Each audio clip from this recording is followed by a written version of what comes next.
Welcome to the Birds and the Bees podcast. This is Braxton Dutson. That's the key. People aren't talking about it. Everybody needs to know that porn is not a documentary.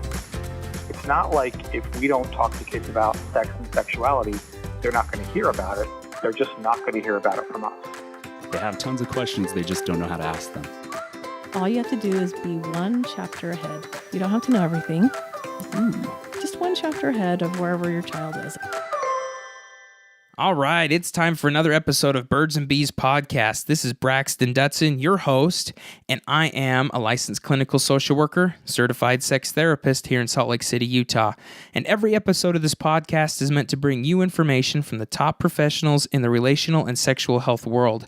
I want you to have all the tools, tips, and tricks you need to improve your relationship with your partner and feel confident in teaching your children about sexual health and relationships. Stacey Litam, who is a therapist that specializes in research of human sex trafficking, as well as working with survivors of sex trafficking. We have such a big topic to cover for the next 2 episodes. We actually were going to try and cover this all in one and found out quickly that there is so much information and there are so many people that are fascinated with this topic that we needed to cover it in two parts. So this first part, we're going to be talking about what is human sex trafficking, some of the things that people run into when they have been trafficked, and how it affects the mentality. And Stacey does a wonderful job at covering all this. She's been studying it for a long time, and she has a lot of experience to share with us. The second episode, which we'll get into next time, is more about, what we can do if you're a therapist as well as a teacher, how to recognize human sex trafficking. They play into each other really well, these episodes do. So we talk back and forth about the 2 episodes. So don't miss either of them. They have a wellspring of knowledge in each of them. So I'm excited to bring this interview to you with Stacey Litam. Remember, when you send episodes to your friends and family, this spreads this information, allows for everyone to glean the information that they need to best support their relationships as well as their family. And there's a good chance that someone you know could use the extra support from the information we talk about in this podcast. So send them a link or just tell them about the show and let them know the cool parts that you learned about in the episode. I have a lot of people come tell me that they really enjoy these episodes, and a lot of people are saying that, wow, my friend referred me to you, and I'm really excited about the topics that we have. I've even had a couple people call in and say, hey, I really want to know. In fact, one of the reasons we have this episode is because someone called in and say, hey, I want to know more about human sex trafficking. And here we are. We got an episode going. So I really appreciate you sending that out and bringing that to our attention of like, hey, this is an episode we should cover and it's important. So take a moment, give us a call, 385-449-1818. Let us know what your ideas are or join the conversation with me. Take a minute to leave us an iTunes review. That means a lot to me. I also love hearing what you guys have to say, how it's helping you, as well as it helps other people find Birds and Bees podcast. But without further ado, thanks for listening on birdsandbeespodcast.com, iTunes, Stitcher, Spotify. Thanks again for tuning in.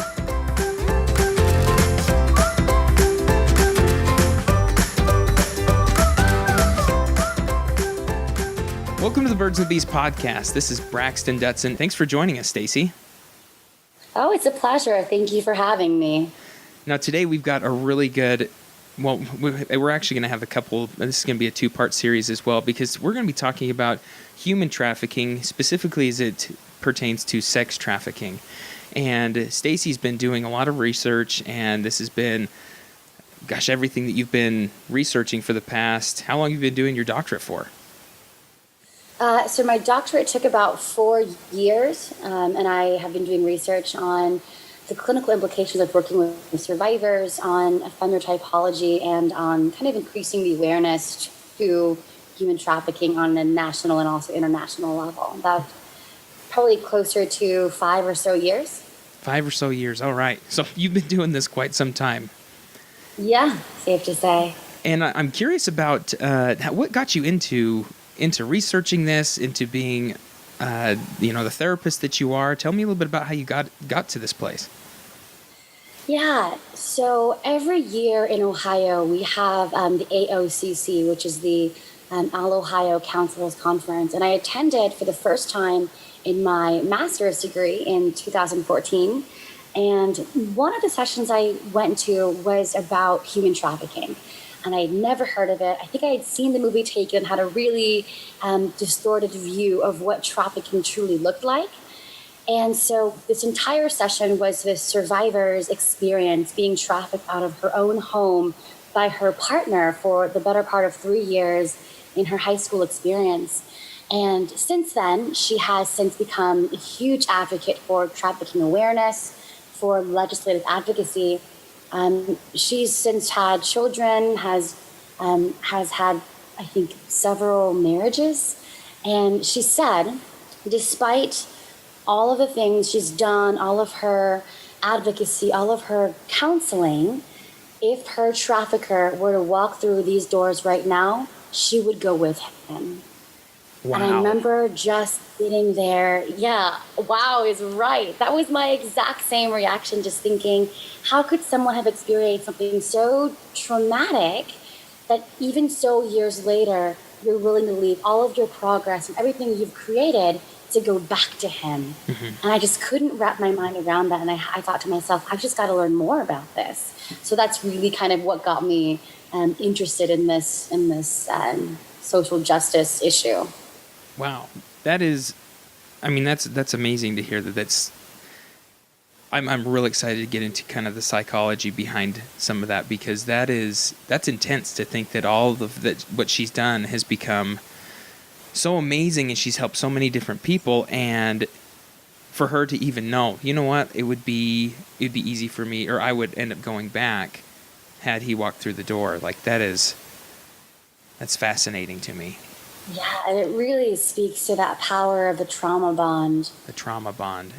Yeah, and we're definitely going to get into like the trauma bond, the different psychological effects of that, and I'm excited that we're going to be talking about it, because it's something that I didn't understand to that extent, and I think a lot of individuals, a lot of people can easily go, well, why don't you just leave? And we're going to explore some of that today. Are you still teaching at was it UK? I can't remember where are you at. What college are you teaching? So, I'm a visiting assistant professor at Cleveland State University in the counseling graduate program. Okay. And I think the K you were thinking of was Kent State University. Oh. And that's where I got my PhD. That's where you got your PhD. Okay, yeah. I did a little bit of research, and like all chips on the table. It sounds like you remember ratemyprofessor.com. Yes. You're totally on Rate My Professor. You're a 5 at being an awesome teacher, a 4 at difficulty, and you totally have the hot chili pepper.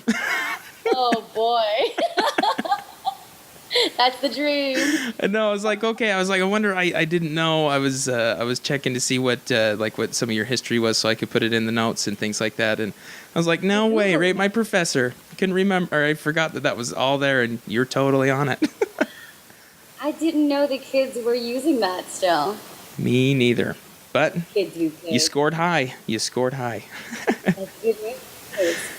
Well, let's start into what we're going to cover. We're talking about sex trafficking and understanding survivors' beliefs, behaviors, and treatment. Going over some components of control, and talking a little bit about consumers, and then we're going to end up splitting it off into what counselors need to know, what parents need to know, and different ways that we can work with survivors of sex trafficking, and that'll be in the next episode. But as we start, let's start on some numbers. Like, what are some facts? What are some things that we have? One of the papers you were writing, or you told or sent to me, was there was an estimated 27 million trafficked people annually. And yes. I guess 4.5 million of those are in were actually sex-specific trafficked people. Exactly, yes. And so, when thinking about the rates and prevalence of human trafficking, I think one of the things that's interesting to note is even though sex trafficking is a really smaller component of the overall human trafficking rate, it tends to be the one that garners the most research, the most attention, the most advocacy, because it's kind of the most sexy, so to speak. People want to hear about it. People want to, bear witness to what's happening in this world and what types of issues are occurring in this sexual type of nature. But I think in that process, we also tend to overlook the majority of trafficking, which is labor trafficking. So things like forced child soldiers, agricultural work, migrant farmers, nail salons, did I say organ trafficking? That's another one that organ trafficking. That was one I didn't understand. Like, people are being trafficked so that their organs can be used, or we're actually talking the organ is being moved across, or kind of both. Both. So you think about, do you remember years ago, Braxton, when we were younger, we had this, the chain mail, like, oh, if you don't send this to 30 people, you'll go on a date and then wake up in a tub of ice, with like your kidneys missing. Yes, I do remember that. It's kind of like that, but not as dramatic, although sometimes it can be. Mm-hmm. But similarly, people are, maybe coerced to come somewhere with a trafficker, and then their organs are harvested. This is an area that I don't have a lot of specialty in, but I know it happens, and it happens more often than we really want to admit. So it is. Wow, I actually did not know that was like a big thing, or that was something that was going on. Wow.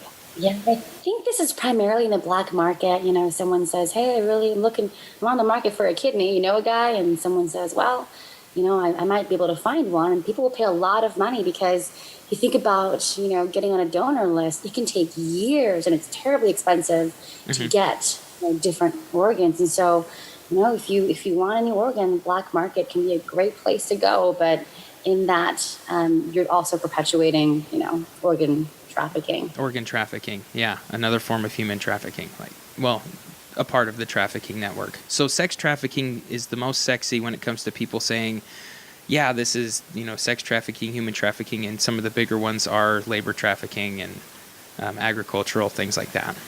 Yes, absolutely. When it comes to sex trafficking and human trafficking, what... maybe I'm using those terms interchangeably, and it's involving more than that. Human trafficking can involve all of those. Is that an all-encompassing organ, agricultural? Yes, absolutely. So sex trafficking falls under the umbrella of human trafficking.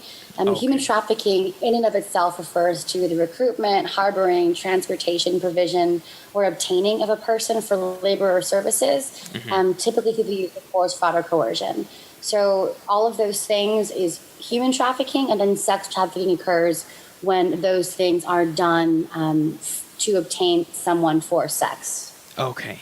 So as we're talking about sex trafficking, we're talking about specific to sexuality or sex for exploitation sexually. Exactly, yes. Who would you say is most at risk when it comes to being sex trafficked? Oh, that's such a tough question.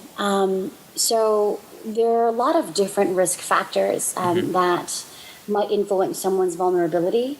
Do you want to go into that now, or do you want to wait a little bit when we do the signs and vulnerabilities? I guess we'll wait for that, for the signs and vulnerabilities. It seems as though, I guess, when it comes to runaways, I've been understanding that runaways and maybe LGBTQ or sexual minority populations, are they more at risk? Are they? Runaways, it was like 1 in 5 are at risk for sexual exploitation, which sounded a lot like it was like sexual survival or survival sex. Absolutely, yeah. So you're right. So about 1 in 5 runaways are estimated to be at risk for sexual exploitation. And when you think about this, one thing that I always tell my students and people that I'm doing workshops with is that there have been studies that suggest that when children or adolescents run away, they are typically approached by a trafficker within 48 hours. Holy cow. Of being on. It's quick, right? Yeah. And a lot of this is because traffickers are extremely predatory in nature. They have an incredible awareness of their surroundings, and within 48 hours, that kid is going to need something. That kid's going to need food or water or shelter or protection. And traffickers are really adept at finding and coercing and helping someone to feel connected and safe. And then once they've kind of ensnared that person, then they're in a better position of power to use that power to exploit that individual. So Wow. yes, runaways, people that are unhoused, sexual minorities are especially at risk. It's estimated that sexual minorities are about 2 times more likely to experience sexual assault before the age of 12, and over 7 times more likely to be victims of human trafficking. Holy cow. That's huge. And I mean, it sounds a lot like just being a part of that, being a sexual minority. Maybe that adds to the possibility of being kicked out of the house, or a lot of different, all these different risk factors that could come into play. Absolutely. And I mean, tell me about that. Tell me about some of the risk factors that seem to play into this sex trafficking or being at risk. Yeah, so a couple things that might influence risk for people to become sex trafficked are engaging in high-risk behaviors already. So we see that individuals who are using substances are more likely to cross paths with a trafficker. One thing we're finding is that people who are selling drugs are becoming more likely to sell people as well. Now, you think about drugs as a commodity. You buy drugs, you sell drugs, you can sell that drug one time. You make profit one time. Whereas if you sell people, now you have a reusable commodity you can continue to sell and continue to make profit. Wow. So people that are using substances or are buying substances are already at greater risk for crossing paths with a trafficker. Other types of risk factors include things like instability in the home, history of trauma, history of neglect, sexual trauma, having a low socioeconomic status. There are a lot of different vulnerability factors, and those are just some of the ones that are kind of popping into my head right now. Yeah, definitely. Some of the ones that as I was reading over these papers, and I'll put these on the show notes as well, but essentially he sent me three different research articles that are about human sex trafficking in America and like what counselors need to know, as well as some really fascinating ones about actual emails back and forth between a buyer of sex trafficking and they were coming from Germany and things along those lines. And some of the stuff that I saw pop up was, like you're saying, location. Fascinated to know that there are places that are more susceptible to like recruiting. And I don't want to use the word recruit, but being taken into the sex trafficking market. I actually like what you said first, Braxton, that recruitment instead of taken, because I think taken, it kind of creates this misperception that someone is abducted and kidnapped.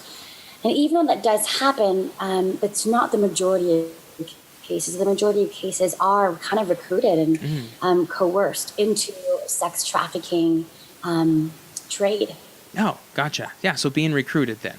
It seemed like a lot of it was Midwestern recruitment moving into higher populated cities such as Chicago or Las Vegas, these places where there's a lot of need or the desire for it, demand. The demand is there for it. Yeah, so thinking about location, typically we find higher rates of trafficking cases in locations where there are a lot of military bases, great rates of tourism, so people coming in and leaving. We see things like a great intersection of highways.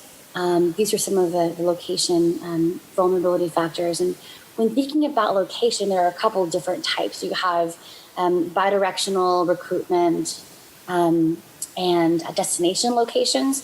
So a bidirectional location is a place like, say, Cleveland, Ohio, or Toledo, Ohio, where people are recruited and then taken to that place. There are other places that are recruitment or origin locations where people are more likely coerced from and then taken to a destination location. Oh, okay.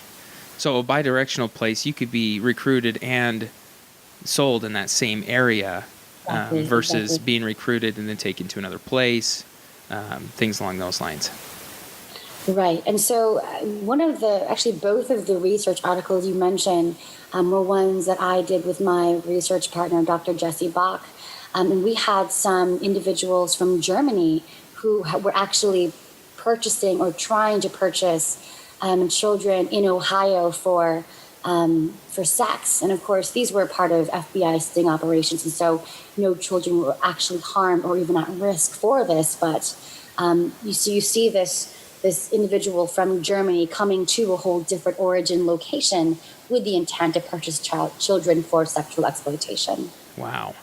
Yeah, it was fascinating to know that the thing that stuck out to me the most in those was that it took months. It was almost a year or so of this planning process that was going on, of emails back and forth, send me pictures, send me this, I don't know, and then watching the FBI agent playing a very fine line to make it seem legit while also not putting children at risk, and seeing the thought process as well as some of the things that consumers of sex trafficking would employ in order to kind of create some cognitive dissonance, which is what I'm excited to get into a little bit later too.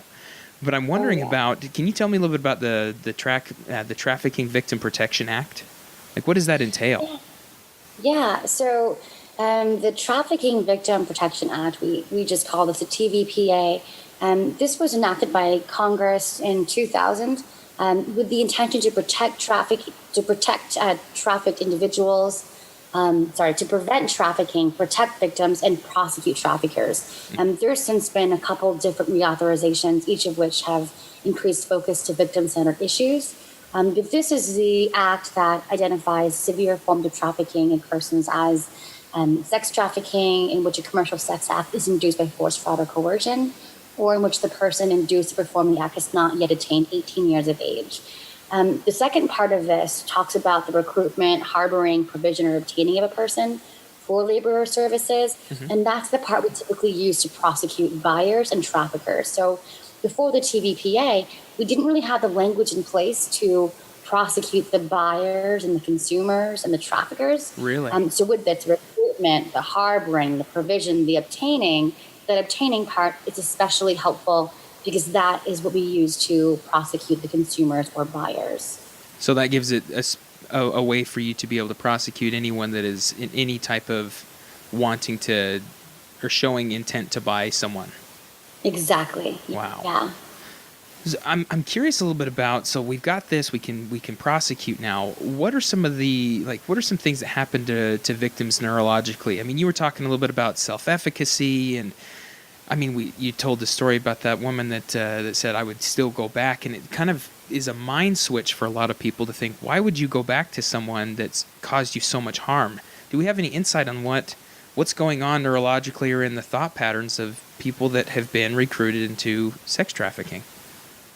Oh, absolutely. So when people are exposed to abuse, we experience really significant neurological changes in the brain that really inhibit our ability to make pragmatic choices. So thinking about the prefrontal cortex, for instance, this is the part of the brain that is largely responsible for rational decision-making, our planning abilities, our analytical abilities.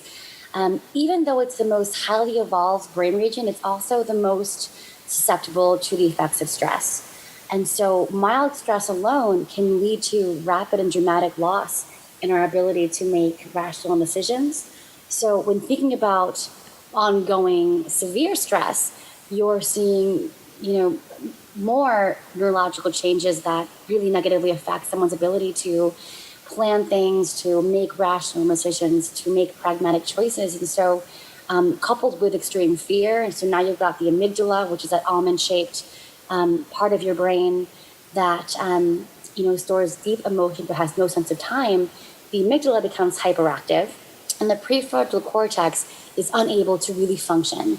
So you have these individuals, these victims or survivors, who are then unable to kind of think long-term, who are unable to make a plan or even to advocate for themselves when they're in these trafficking situations.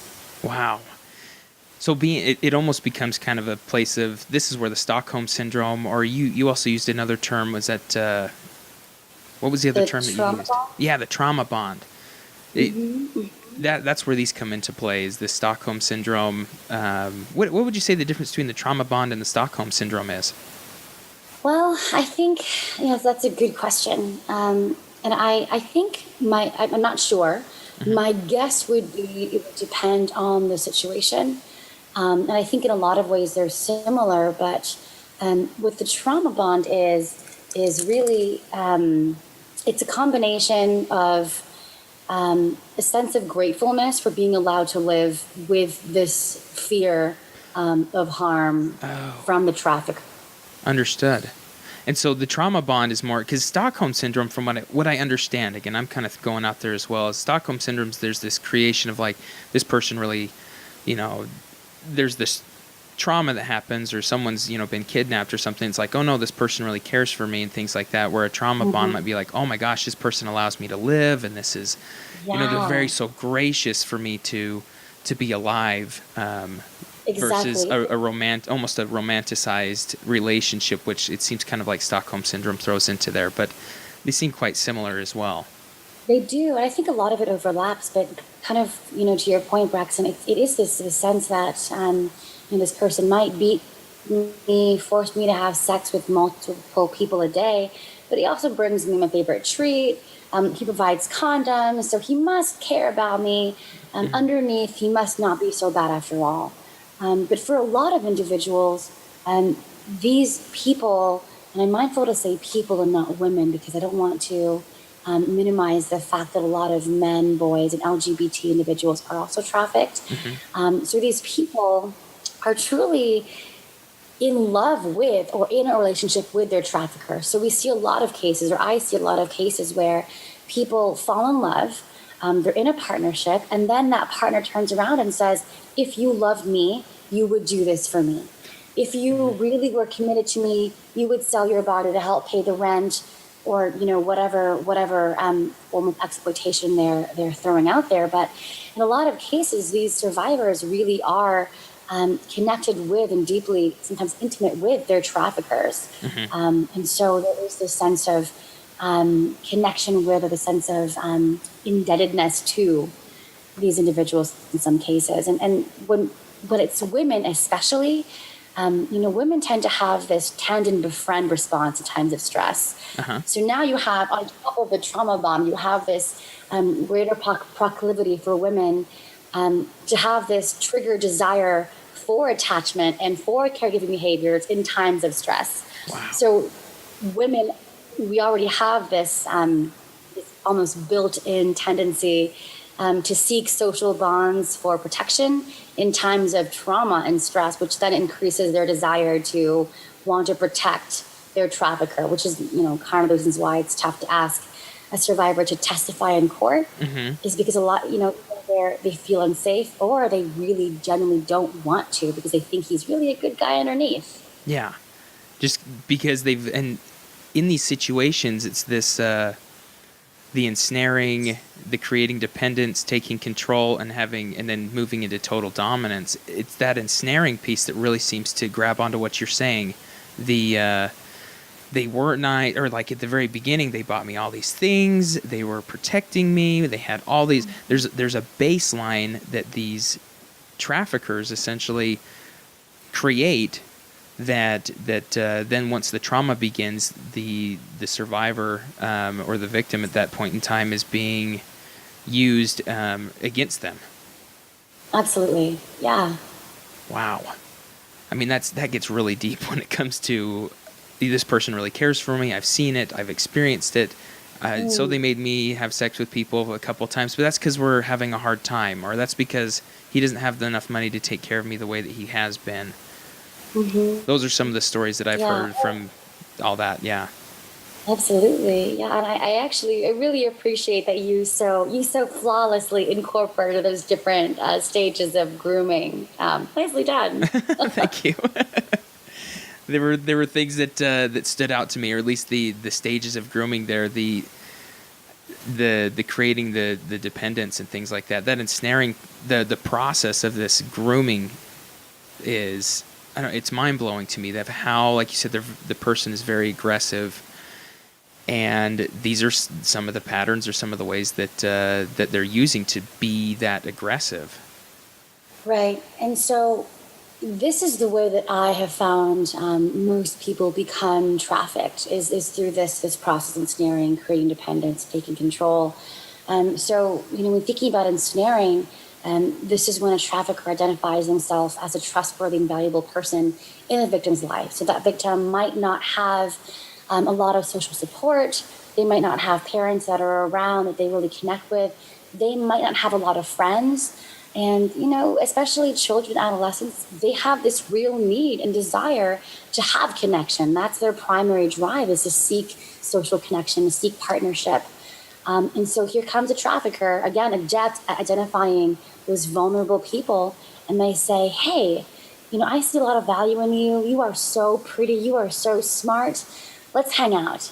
And then they just, affirm, they fill the victim with words of affirmation and these promises, and they really connect themselves and establish themselves as someone trustworthy, someone who really sees them and values them, especially when that child or adolescent doesn't really feel seen or valued.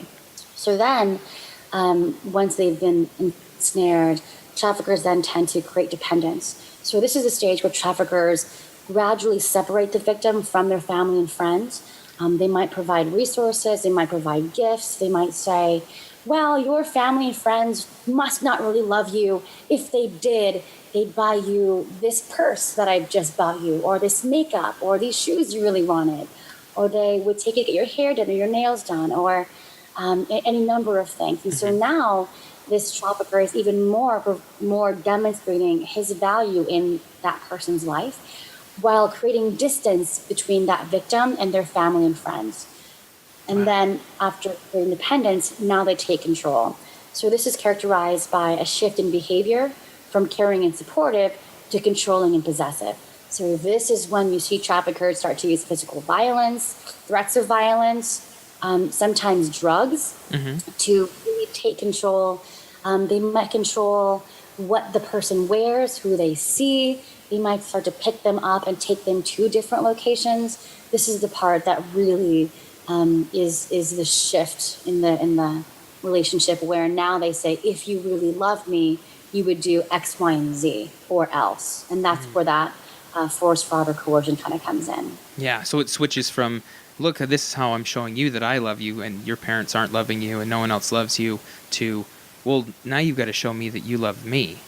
And this is what you would do. And I'm just showing you that I love you by not letting you wear those clothes. And by, I had to hit you because of, and it really starts to gaslight and switch the mindset of I need to show the love that I've been also showing. And that sounds like that's where the risk factors come into play too. Like you're saying, if someone is not, if their self-efficacy is low, if they've been abandoned in some other form, if there's a lot that plays into it.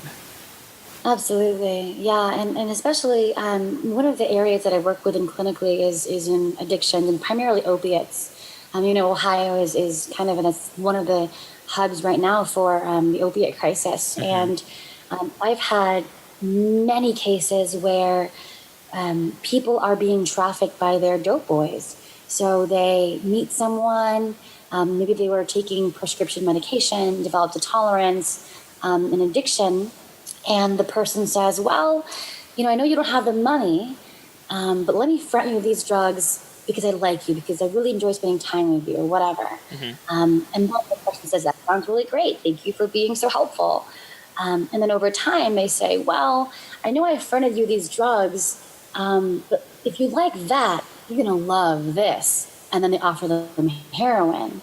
And that gets, that spirals. But then they say, well, I fronted you these drugs X amount of times. You now owe me $500. And the person says, well, I don't have the money.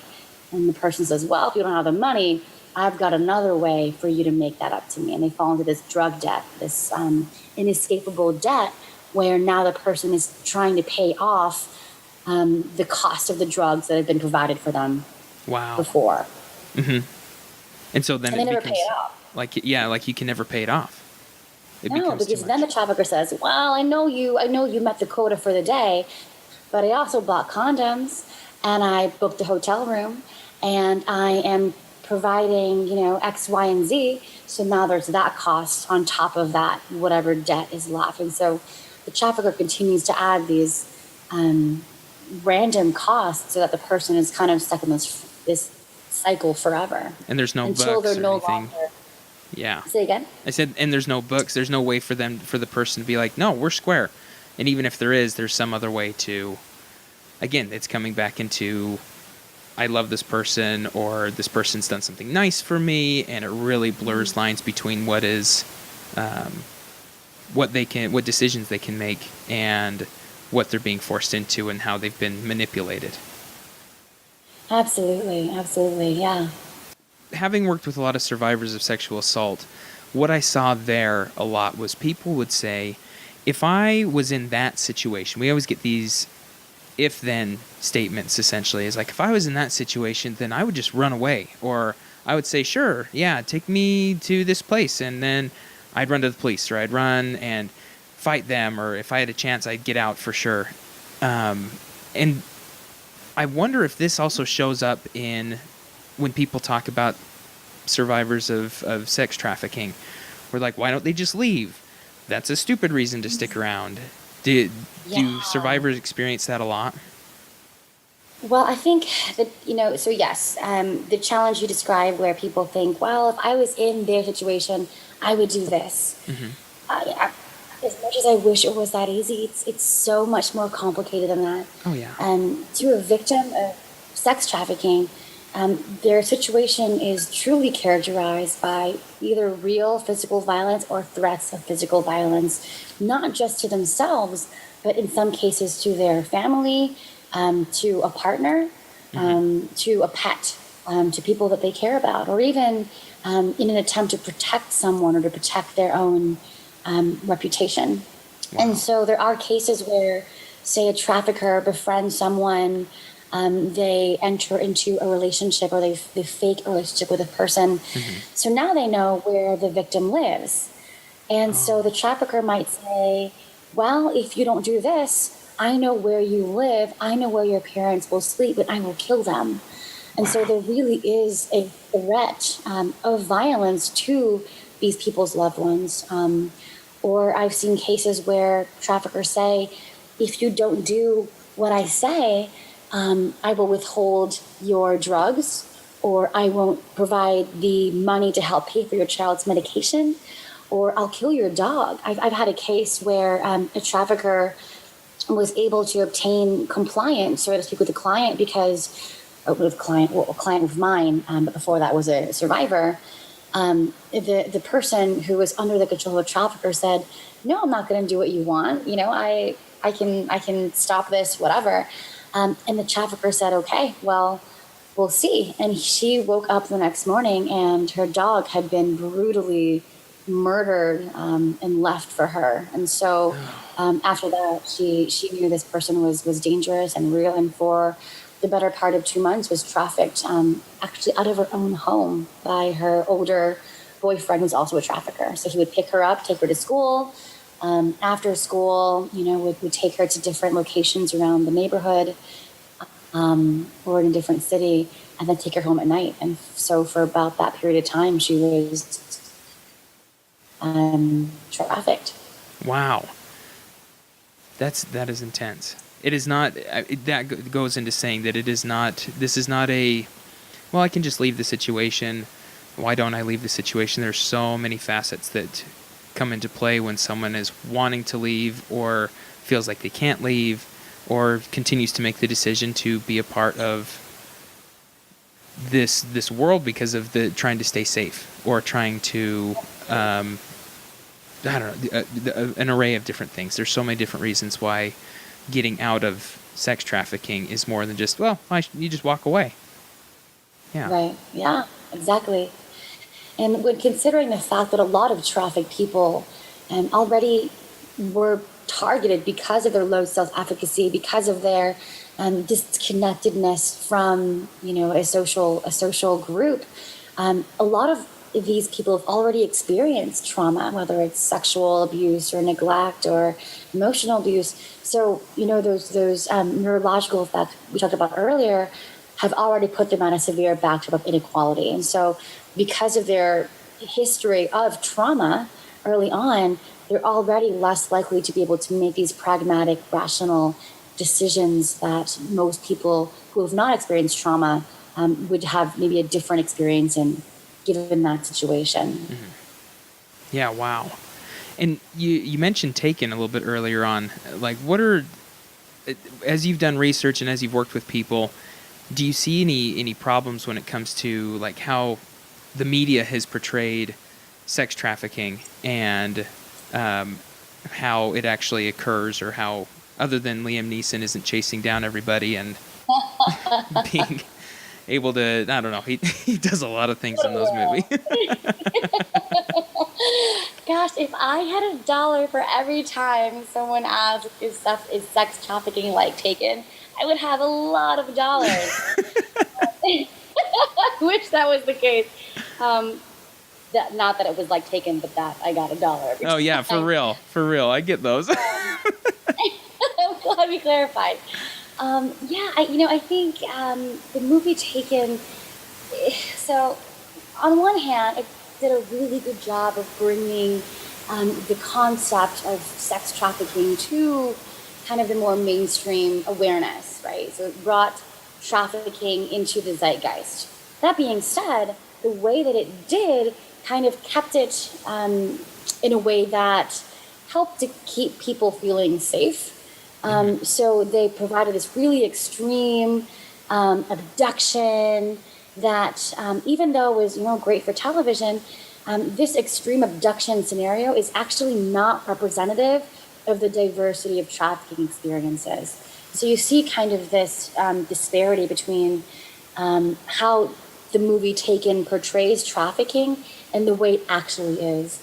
And so if we think that trafficking is like Taken, then we're looking for all the wrong signs, right? We're looking for all the wrong things. We're looking for someone who is, handcuffed to a bed, who is taken to a third world country or different country internationally, when actually, in reality, most people are trafficked and sold by people of the same nationality in the same region. And so it's not typical that someone is abducted and taken to a different country. Although it does happen, that's a human trafficking myth. That it has to occur overseas or inter-country, like intercontinental, things like that. Whereas what you just said is, in the United States by itself, we have places that people are recruited, people are bought, and moved just across state lines, and not even state lines. One was trafficked from her own home. Yes, yeah. So we think about these, the typical trafficking case. This is the one that we often see in the media or, in the news. I always, my partner and I, my research partner, Jesse Bach, and I talk about human trafficking porn, so to speak. So you see, if you Google human trafficking, you see these pictures of these like innocent children, and they're like, help me. And they look so powerless, or they're chained to the bed, or they have, these bruises. And yes, that does happen, but more often than not, that's not what you're looking for. And if we as clinicians and teachers and educators are just looking for someone who looks as though they've been trafficked, you're going to miss the fact that a lot of people who are trafficked by parents or partners or friends and don't present that way. They might present like, the kiddo down the street and not have any visible signs of bruising or branding. Wow. But the typical case, the one that we see most often in the media that really perpetuates this human trafficking myth, is a white blonde female who is abducted. She's beaten into submission and locked away. She's exploited sexually instead of for things like domestic servitude or labor. And that when she's rescued, not that she escaped, but she's rescued, she's a quote-unquote good witness. I'm doing the air quotes. I'm doing the bunny ears with my fingers. Yeah, doing the bunny ear air quotes. Good witness. She's a good witness who helps law enforcement.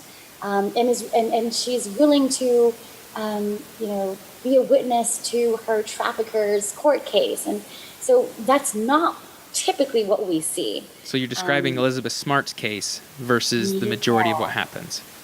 Right. Yeah. And I think that the challenge, Braxton, is when we look for that, like that standalone type of case, we miss the intersectionality that really is important to keep in mind when looking for trafficking cases. So you're thinking about, the people with more intersecting identities that are marginalized are at greater risk for trafficking. So I did a study with Dr. Bach about the ads on Backpage during the All-Star game in Cincinnati a couple years ago. And after white women, Black transgender women were the second highest individuals attempting to be sold on Backpage. Wow. So you think about Black transgender women, there is a whole heck of a lot of intersecting identities there that are marginalized. And so that puts them at greater risk for victimization. So I always encourage people, to see past the ways in which the media portrays human trafficking, because if we're just looking for, the typical case of someone who's abducted, we then miss everything else. And then we're not looking for everyone, we're looking for some people.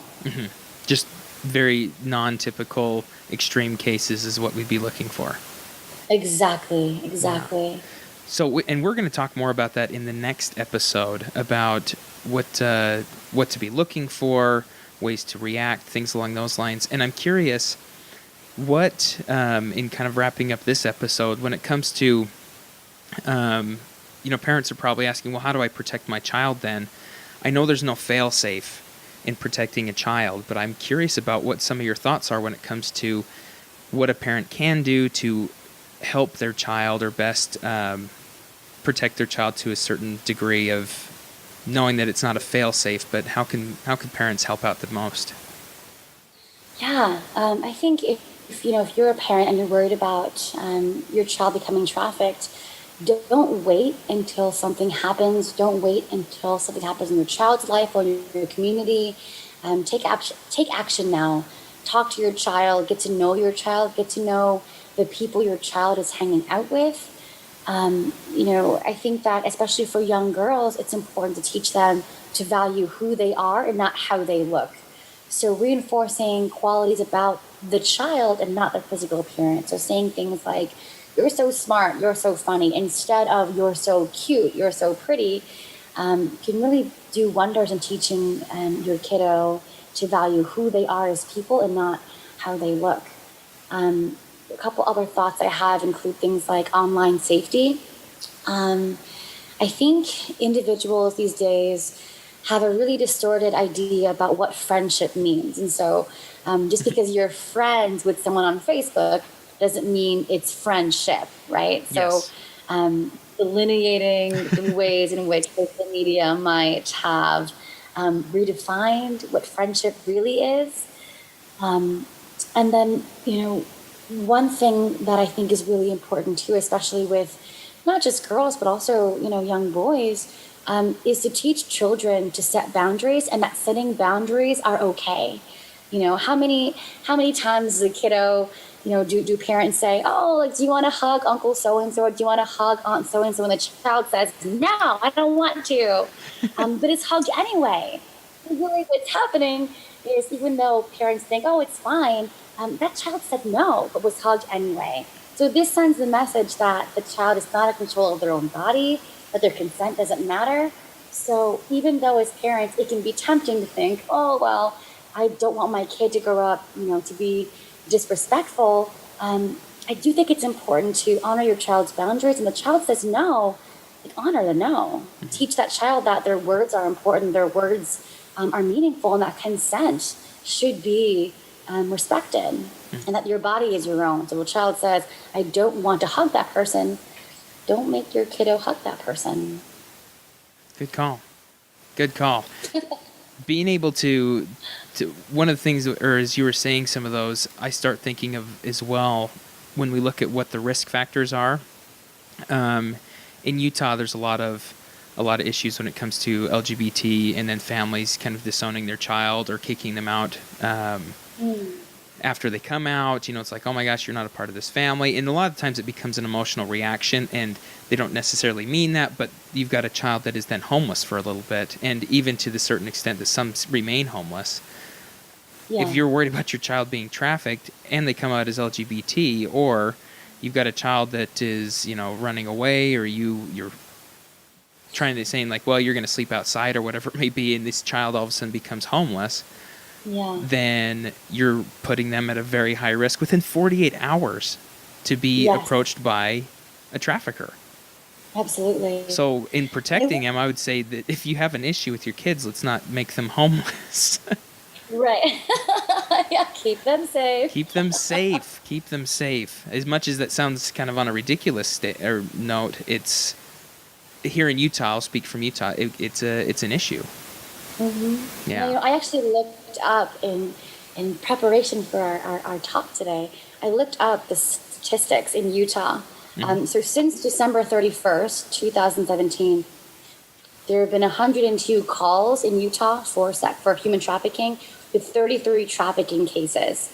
Of those 33 trafficking cases since December 31st, 18 were sex trafficking, 6 were labor, 6 were not specified, and 3 were sex and labor. Now, I know that sounds like a lot, but Utah is doing a pretty good job, because in Ohio, since the same date, since December 31st, there have been 1,133 calls with 363 cases. What? So you're not doing so bad. Not as bad as I thought. Holy cow. Yeah. That is so many people. That is a lot of people. Wow. Yeah, that blows my mind. That blows my mind. Well, we're going to get into the next episode, which is we're going to cover more about buyers of sex trafficking. If you're a counselor, if you're a parent, if you're a teacher, looking at what signs there are, as well as understanding the language that you need to use to best help someone that's been trafficked. And we're going to get into all of that in the next episode. So stay tuned. Thanks again for being with me, Stacey. I'm excited for this next episode. Of course. I'll talk to you soon.